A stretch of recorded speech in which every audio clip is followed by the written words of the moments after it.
জায়গায় আমাদের লোকেরাই পাহারাদারের ভূমিকা পালন করছে, কিন্তু ৫৬,০০০ বর্গমাইলের এই দেশে কোথায় কোন ফাঁক করে কোন দুর্বৃত্ত কোন দুর্ঘটনা করিয়ে বসে। এই জন্য এই ক্ষেত্রে শুধু একটা সংগঠন বা দুটা সংগঠনের দ্বারা এই দুর্বৃত্তপনা প্রতিরোধ করা সম্ভব নয়। এখানে আপামর জনগণের স্বতঃস্ফূর্ত দায়িত্বশীল অংশগ্রহণ আমরা প্রত্যাশা করছি। এই জন্য এই প্রশ্ন আমাদের কাছে অবান্তর। আমরা এটাকে মানবতা বিরোধী নিকৃষ্ট কাজ মনে করি।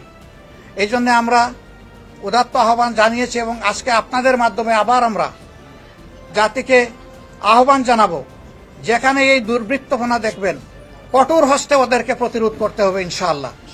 আমরা কথা দিচ্ছি যে বিদ্যমান প্রশাসনকে আমরা এ বিষয়ে সর্বাত্মক সহযোগিতার জন্য প্রস্তুত।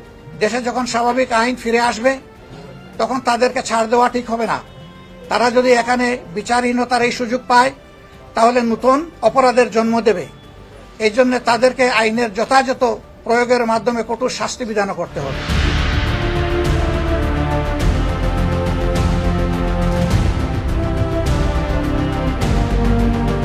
মাদ্রাসার ছাত্ররাও উদাহরণ সৃষ্টি করেছে, তারা ওই প্রতিষ্ঠানগুলো প্রোটেকশনের জন্য, তাদেরকে ধন্যবাদ। তারপরে বঙ্গভবন থেকে গণভবন থেকে যেই জিনিসগুলো গিয়েছে ছাত্রদের আহ্বানে, এগুলো অনেকগুলো ফেরতও এসছে, এটিও একটি গুড সাইন। দেশের জনগণের প্রতি আমাদের আইনজীবীদের পক্ষ থেকে আপনাদের প্রতি আহ্বান, আপনারা কখনোই কোনো ফাঁদে এমন কোনো ফাঁদে পা দেবেন না যে আমাদের এই বিজয়টা যেন নস্যাৎ না হয়ে যায়।